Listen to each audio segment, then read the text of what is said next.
laning power. Sort of game where Sejuani should get a pretty free jungling phase because of how much power is in the lane. But this is not necessarily where the meta has been tending to post-Rift Rivals. A lot more updated meta, it feels like, on the side of Longzhu, specifically the Jarvan priority being higher. That can be an answer to these immobile carries. Really interesting game to come through. SKT not mixing up too much, largely going with what they feel like worked against Jeanette. Alrighty, well, SKT, they've been backed into a corner. Down 0-6 in LCK, 0-7 with Rift Rivals tagged in there as far as their games are concerned. But now, one of the toughest opponents that they've had to face so far here in the summer split was Longzhu. Now they have to try to beat them again. And as the game goes on, will it be hard for Prey to do damage? Yes, Galio and Sejuani can sit on the Kalista. But the early game snowball, if Longzhu gets 3 kills, the pain will rain down on SK Telecom T1. All right, well, we'll have to keep our eye on this bottom lane, especially here with Gorilla going back over to that Thresh, see if they can get that lane priority and just take the game over from there. It's good to be back, Papa Smithy. I'm ready for some LCK action. This is one of the best matches we could have to kick things back off here. So let's go ahead and waste no more time and jump onto the Rift for game number 1. I would expect all of these players have been anticipating this one for quite some time.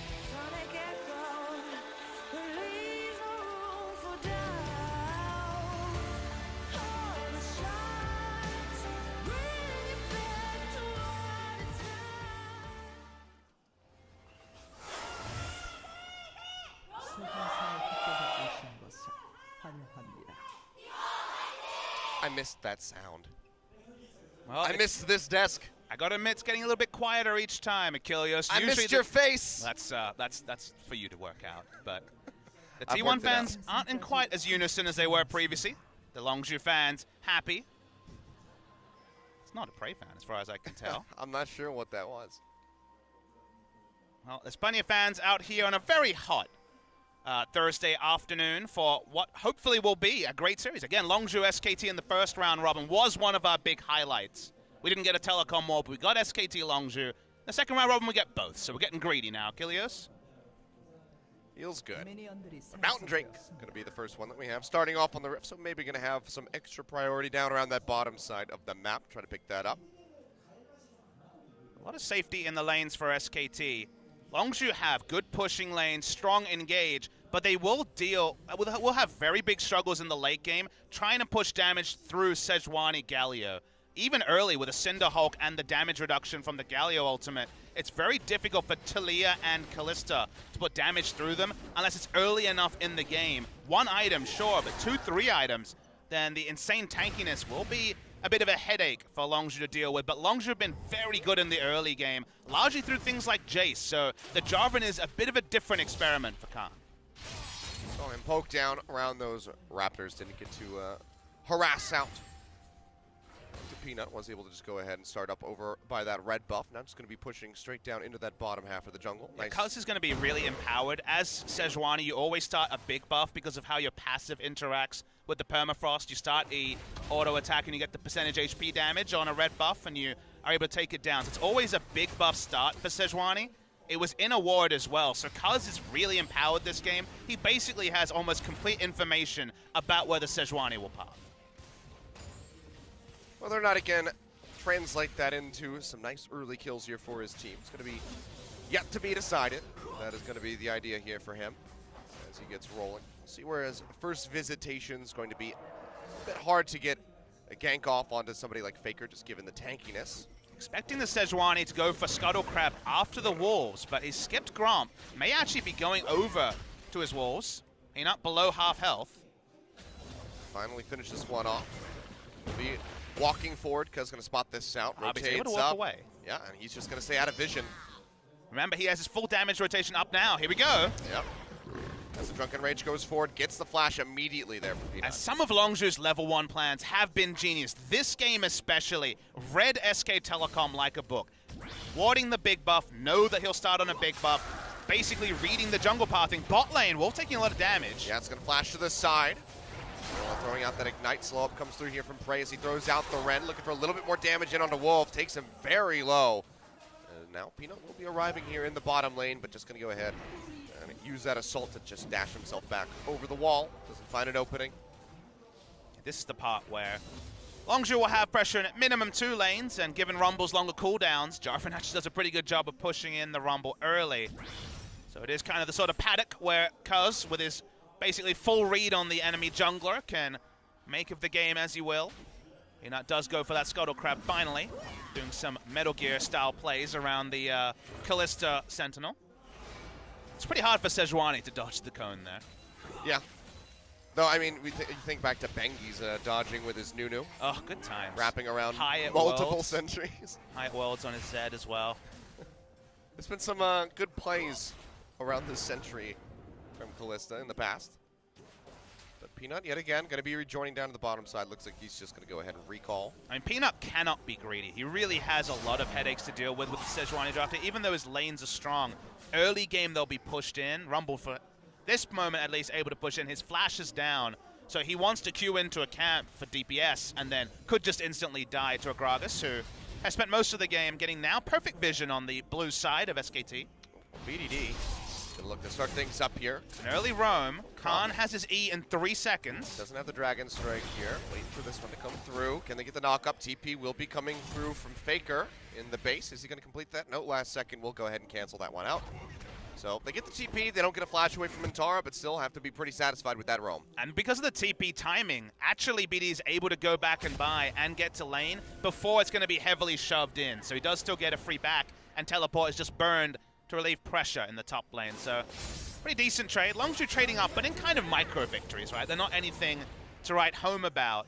There still is that inevitability, that was hard to say for some reason, of how strong Sejuani and Galio will be the later parts of the game. But Cuz is bot now, and we really want to take the down flash Wolf. play straight into the death sentence. Cuz arriving, and the Ren comes through, but Gragas will still be finding that final blow. First blood goes over to Longzhu. Yeah, great stuff from Cuz. First the read on the enemy jungler, now visiting the lane where you had a Zyra with no summoners. SKT have been dogged in drafting Zyra and Lulu, looking for lane counter picks. Last pick Nami was their thing in the past.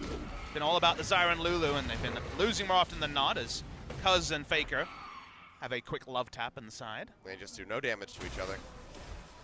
Who does damage to Galio, really? I don't know. And right now, Galio can't do damage to anybody, so. Even the minions. Feels bad, man. It takes him a little bit to get through there. The budget rod of ages just, you know, doesn't feel as good anymore.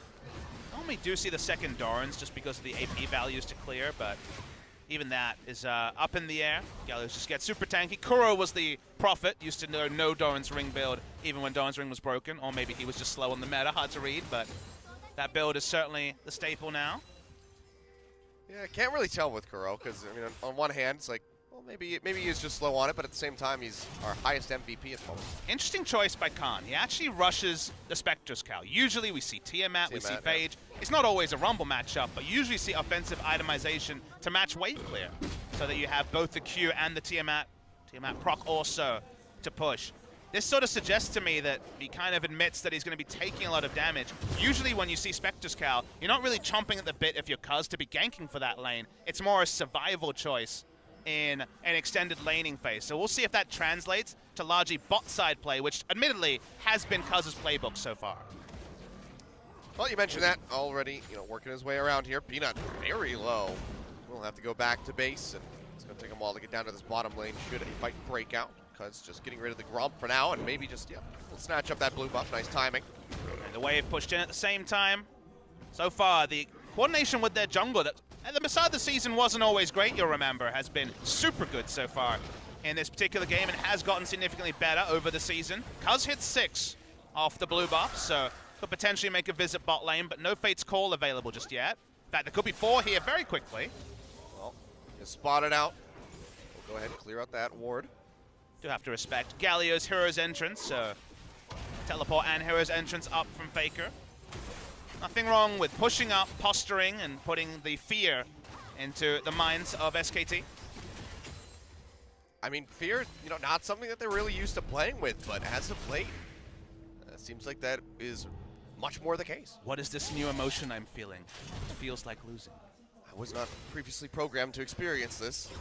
Yeah, the Faker robot, which of course back in the day people like to liken him to a robot, is I don't know how if he even has that emotion in his database. They've updated his firmware, and I think there's some bugs there, Gilius. Roll it back! He needs to download more RAM. All right, well, BDD is going to get that nice little Galio rotation coming through. Does chunk him out a decent little bit here. But nothing more than that. Peanut a bit too far behind to try to offer up that Glacial Prison to find a kill. But the early game playbook from Longzhu hasn't grown anything. First Blood, yes. A bit of a gold lead, yes. But the moment you start seeing Cinder Hulk, tank itemization on Faker and Peanut, is it impossible for Longzhu to win? Certainly not. But if they're pacing tankiness with damage from the sides of Kalista and Taliyah, the tankiness comes cheaper in most cases and is pretty damn effective. Something like the Adaptive Helm, you could say, from Faker is very likely, given how Taliyah's threaded volley works. There's some very good answering itemization for the Taliyah especially, and Sejuani is one of the best at sitting on Kalista and stopping her doing damage. So even though it's a good start for Longzhu, sort of game where you're never really sure how big your lead needs to be, and that sometimes spurs over-aggression. Well, nothing too crazy here for Longzhu at the moment. He's going to be getting off this blue buff for BDD, so he can just poke more, he can clear better. The game has slowed down, and like you said, Longzhu haven't really been advancing much. Gold lead actually getting drawn back in, reined back in rather, by SK Telecom. I mean, it's been smart play. It's been tight play. It's been well communicated. But like I say, is it enough? It's going to be to accelerate. It's going to be the check-in. So far, the return to laning focus in the bot lane hasn't really been their friend. The reason why I talk about that is that Zyra Varus, super common lane in spring season, but the engaged supports were well out of meta, and it wasn't as relevant that, let's say you get double killed in lane, you just return to lane. You just return to lane, you'd be behind an item, but maybe you get a gank and it'll work out.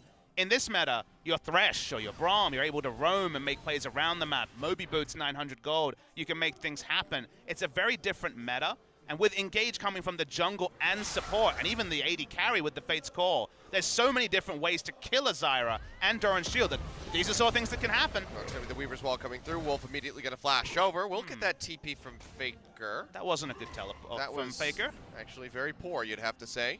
Everybody was already disengaged, and he's like, I'm going to go in 1v4, guys. Yeah, that was just poor communication, I would say, is the problem there. Usually it's a team move. For Faker especially, who's always been judicious on summoners. He really does need that update. Yeah, sometimes you update your firmware, there's bugs. I've downloaded many iOS updates, often bugs. Now he's laggy. But Peanut popping over the wall with the Blast Cones. Just going to find that control ward. A little bit of damage down onto Gorilla, but won't be finding that gank entrance that he was looking for instead. Likely just going to have to use that Arctic Assault to get over the wall.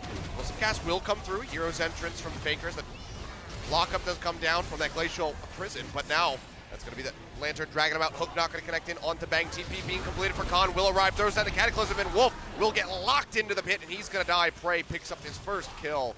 2-0 here for Longzhu, so very extended bot lane visitation here from both sides, but Longzhu are the ones that put a kill on the board. And there were teleport wards for Antara, but clearly didn't get a call to teleport because never used it during the entire time. Pushing aggressively in topside, still not teleporting. Still looking for a little bit more. Death Sentence comes through. Flay in onto Faker, but the taunt comes down from the Galio. Prey jumping his way back with now the teleport comes in. Keeps himself safe, but yeah, Antara is dropping in from behind. Fate's Call coming through. Prey throws Gorilla forward, but might just be throwing him into his death. Antara. Actually, they're going to try to turn this one around because Cuz is re-engaging Khan going forward. Let's get the pop-up, and they're able to get the kill as Gorilla snatches that up. SKT, a 1-for-2 in the end. They still will come out a bit further behind. Yeah, he still does trade up, like you say, Achilleos. The teleport, while it was late, sure, it was a nice equalizer, but no one was really on the same page from the side of SKT. 2 teleports in a row now. You kind of ask your question marks, even though it ended up with a late 1-for-1 after the initial kill went the way of Longzhu, and they're going to keep invading. Peanut's low. Well, that's going to be the Blast Cone. Seems like BDD didn't quite get the angle that he wanted. Doesn't go over the wall here with Cuz. Maybe that was the plan. Not exactly sure, but the blue buff will just be going over to SKT as they head home. So Longzhu just going to go ahead back off of that. Don't want to get overly aggressive. Bot lane giving up that kill, something that they would have rather avoided. And Khan's build goes very against his identity. Remember, this is a Jace player. This guy will play true carries in the top lane. This is the first time I've ever seen him rush pure tankiness when damage was an option. Going for Adaptive Helm basically tells me he wants to use his initiation and thinks that the team has enough damage that he can sit on top of basically as much AoE as possible and just shut down specifically Bang. This is a item build where he wants to ignore the magic damage around the Varus and just increase CC duration because he just won't die very fast. Bit of an extended visit here to this bot lane. Brush from Cuz doesn't find an opening. Bang avoiding that wall so the death sentence can't come through. He'll just be retreating back to pick up this red buff. Is spotted out by that control ward in the brush. We'll see if he checks it on the way out of here. Likely going to be standing for a bit longer, as is this Mountain Drake right now. 14 minutes in, no one has really even glanced at it. It is caught mid lane. Get locked up a bit. Peanut coming forward, but doesn't want to commit in with the ultimate. They'd have to go in underneath the tower. They knew that Cuz was in the vicinity, as he does say hello with that little body slam. Crucially, BDD didn't use either cleanse or flash as well. Steadfast use of summoners from a lot of our top mid laners recently. Top mid laners is a confusing way to say that. Agreed, but I'm talking about BDD, Crown, Horn, these sort of guys. Faker, I guess, is in there as well. I was going to say, like, top mid laners like Jace, you can play him in both. Galio, J4 once upon a time. Good old Jarvan. Mid lane Jarvan was a thing for a hot second. Sarsen, a big fan. There's a name we don't talk about anymore. He retired. His last attempt to qualify for LCK. It was the best for everyone. He played a lot of different champions. 23? Something like that. Something like the final count. That was a weird spring season. 2016? Yeah. And then they dominated the challenger scene and then lost. A lot of vision control from SKT around the bottom side of the map now. Previously was Longzhu's playground. Very deep control ward just to spot the pathing from Gragas. Not the sort of vision you can really play around, though, you should notice, whereas you can tell from Longzhu's vision exactly what they want to be doing. It's kill this man. Oh, Cuz already using that. Roll the barrel. Will just get jumped on. Intara trying to turn this one around. He's just going to find it. That last auto attack, well, overheated, just beats Cuz into the ground. Yeah, it seems like Cuz was also disconnected from his team. There was no space for BDD to roam top. Had no way to get out. Heroic Entrance came in as well. Jarvan not in position, BDD not in position, solo death from Cuz, you'd say. Getting Corruption thrown down here. Gorilla gonna get popped up.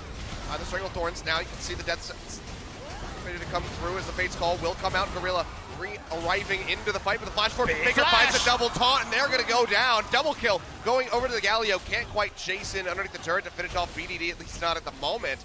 So he will retain his life, but SKT now taking a kill lead in this game. And these kills are so crucial. While Cuz makes a mistake, he had been the star of the first 15 minutes for the side of Longzhu. SKT outplay Longzhu around the bot side, specifically their tanks getting gold. Faker loading up the kills. Now between the two of them, the tankiness we talked about that will really be where this game turns in team fights will start to be accumulated by Peanut and Faker.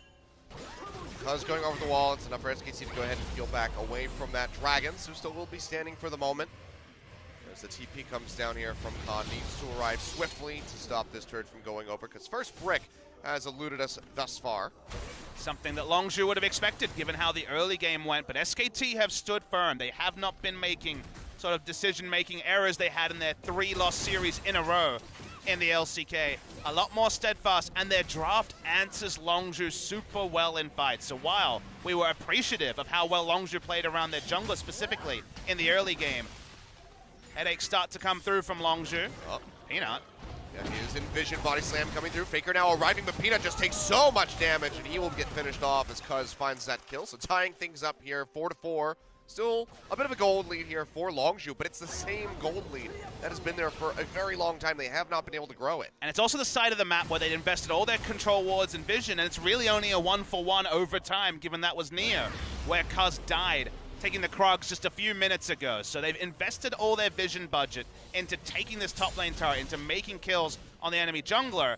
Actually picking up the turret is the big objective, but they're calling in BDD. That should happen now. Is okay. Super deep teleport from Antara. Yeah, full wrap around here. Faker with a hero's entrance. Bot lane down party. To the bottom lane, but yeah, yet again, the elusiveness of that Kalista Thresh duo does get Prey and Gorilla out safely. They will be able to exchange this turret, but will not be getting that bonus gold, so Longzhu are moving forward a bit quicker. It means they will also have the tempo advantage onto Rift Herald, which it looks like they're going to be moving over to. So Leah has to answer the mid lane wave, so they actually have to abort it after starting the pigs onto it. But it seems like Cuz will just take forever to take it himself. For a second, I thought they were actually going to try to contest that turret, but with Antara still sitting nearby would have been a very risky move, because peeling off that Rift Herald as they both jump in onto Faker. He's going to get that double taunt coming through. He's a real tank forward, because taking a bit of damage. Seems like both of them are going to go their separate ways. I love that SKT read the situation, knew that Rift Herald was going to be the obvious spot for Longzhu to go. Sends Faker alone to contest it. Enough to stop it, so that's a free Drake over to SKT. A Rift Herald answer.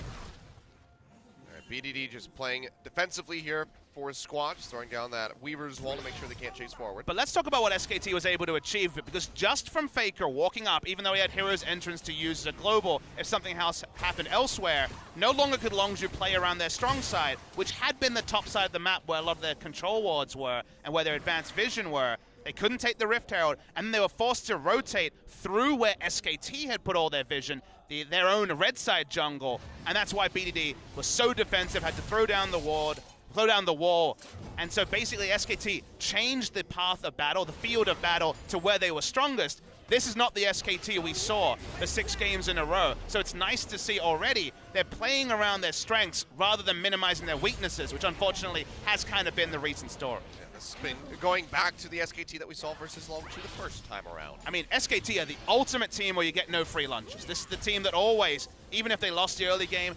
wards would be on point. Their sideways would be on point. Faker, there's not much excitement here. It's still Galio. Yep. He's just going to justice punch his way out of there.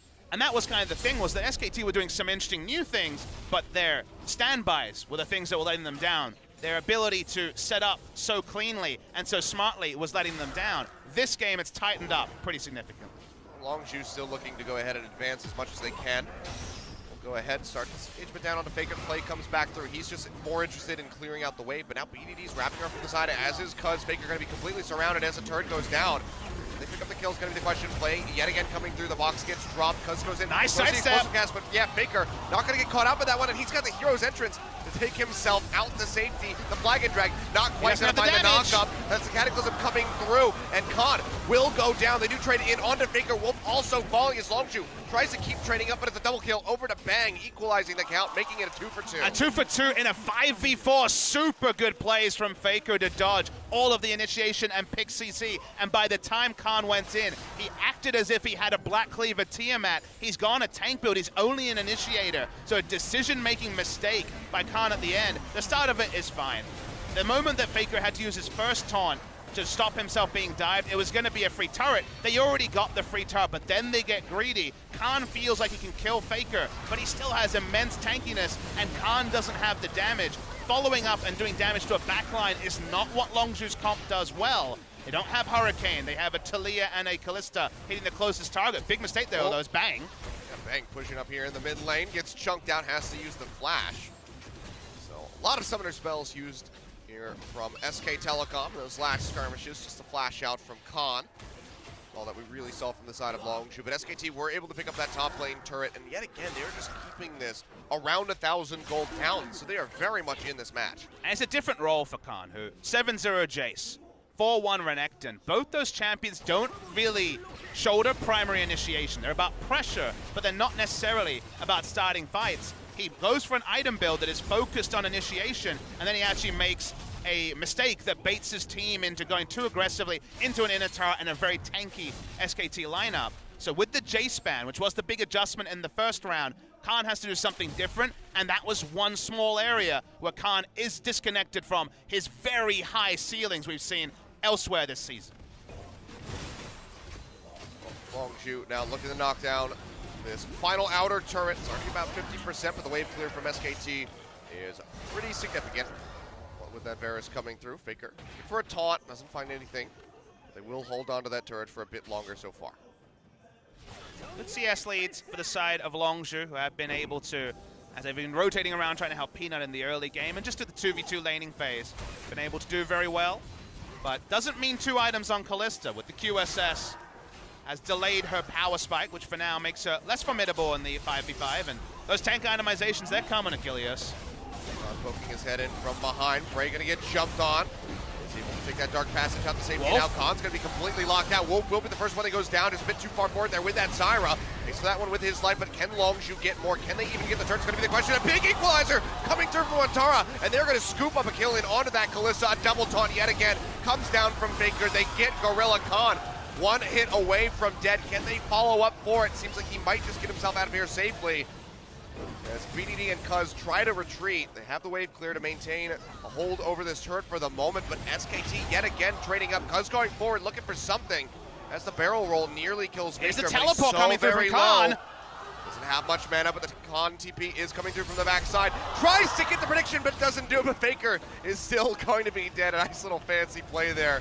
The side step on the Justice Punch. Peanut will have that flash available, but BDD, he is out for blood, as is Khan. They come over the wall. Can they get the hit? One more will do it, and BDD is able to get it through with the threaded volley. While it was a really nice sidestep from Faker, it was still the right flag and drag because there was no exit path if he was establishing that way. No matter what. Exactly. It's the right decision. He's forcing them to juke into the Talia and is inevitable there. They get 2 kills on the outside. Nice teleport coming through from Khan. These fights are getting insane, but credit SKT. Their focus onto Prey when his QSS was down was what allowed them to turn the fight. It is so much on BDD and Prey to do damage with the low damage build coming through from Khan.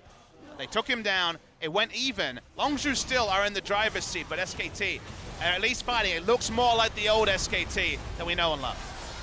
Wolf just starting things off, getting absolutely annihilated in the front line, but then Faker, I mean, the big taunts ready to come through. Yeah, the permafrost coming through into the nice equalizer from Antara. And then there's the lack of damage. That's the problem here. BDD has a decent mana bar, so he can do some damage.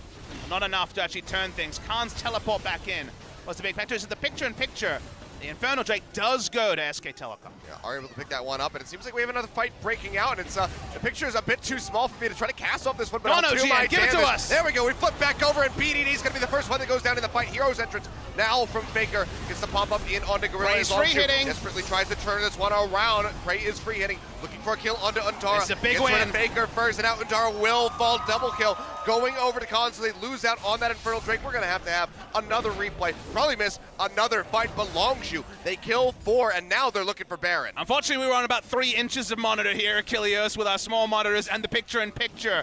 But the fight around the Infernal Drake seemed to be forced, and in the end goes massively the way of Longzhu. SKT will have to judge their decision-making from the replay. Peanut is around, same level as Cuz. Let's see if they can interrupt him, because they do have the rent to secure this. This should be Baron to Longzhu. How much does he want to go for this one? Seems like it's a bit of a do or die moment. Has that blast cone ready to go if he wants to try to pop in to the pit. The death sentence comes through, and he is just going to surrender this one. Takes it out for a ride. The Rend is there to claim the Baron. So Longzhu finally able to grow that gold lead that had stagnated for 20 minutes. All right, now let's find out how. So the big question, we saw Cuz come in, he didn't get it, and I was like, okay, this is going to back away. I was still focused on the replay. They go super hard opening onto Faker. Peanut initiates onto BDD, who is taken out, but the explosive Cask is massive in the backline, and Prey, with his QSS down, this time has no more threats to respect. Galio walking away, Antara walking away.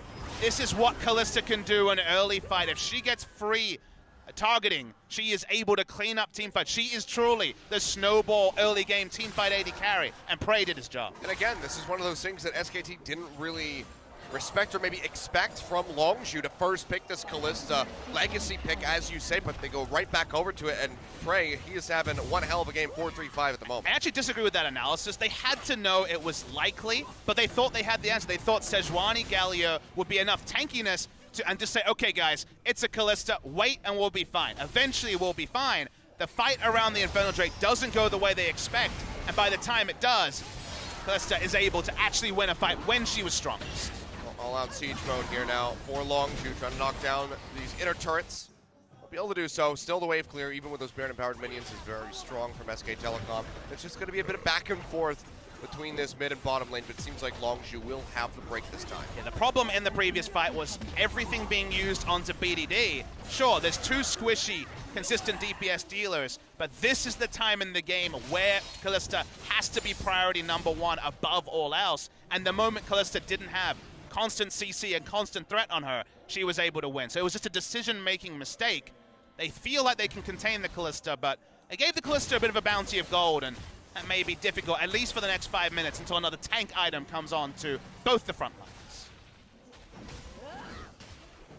Well, certainly suffering for leaving that up now. For and more kills, has had a nice CS lead throughout that laning phase over top of Bang, as the kills to back it up as well. So plenty of gold going over to him. Quite a many few kills in this game so far, just about to be 29 minutes through.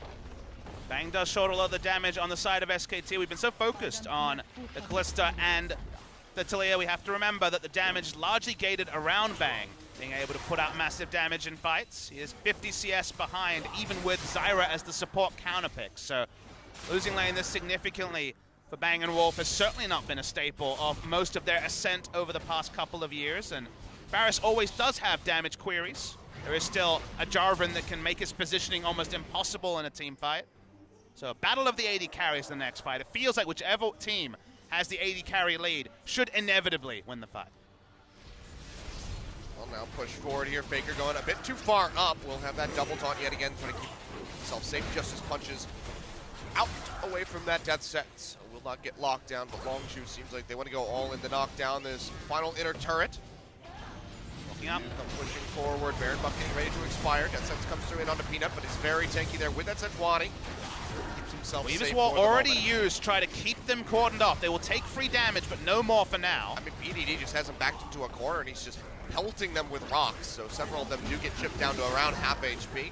Have to go back to the fountain, and that will be Longzhu claiming that final inner turret.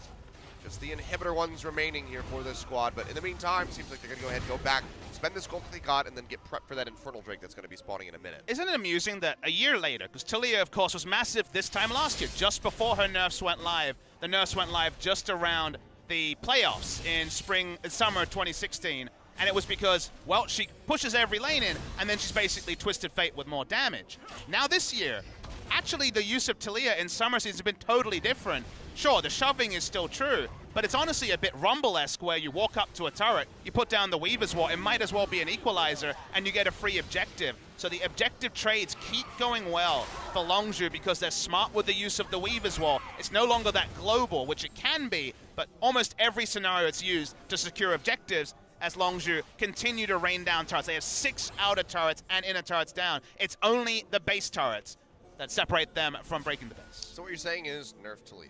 Yes, absolutely. But I mean, she's cool, so yeah. At least she's a fun champion in the meta. We're still walking up for now. Very deep teleport. Yeah, Khan coming in from behind. Explosive cast comes through, separates a bit of the SKT squad here. Bang's going to be the first one that gets jumped on. Flag and drag coming through. The pop-ups are there, and Khan will be able to claim the kill, and now it's just going to be all spilling over in favor of Longzhu. Prey firing away, trying to get that chase down in onto Wolf. Will let him escape with his life for the moment, but everybody else on SKT will not be able to say the same. That final kill there, the 4th one picked up for BDD, and that could just be the end of the game right here. And the Gragas is the champion that is allowing the Kalista to do damage, because you think, okay, there's a formation. How are we ever going to get past the Galio and the Sejuani? The Cask scatters everyone, and suddenly there is target acquisition. Suddenly, Wolf and Bang are often going down first in fights. They're going to take down an inhibitor, and we're looking like it's going to be that 8 in a row, Achilleos. Certainly does seem like it. Bang getting ready to respawn, but can he do anything to try to stop this? No ultimates, no summoner spells available here for the Varus. It's just he and Wolf versus the world. Members of Longzhu are rather low, but now that Nexus is exposed, Wolf with no ultimate, they'll just jump straight in onto Bang, almost take him down, but they say, you know what?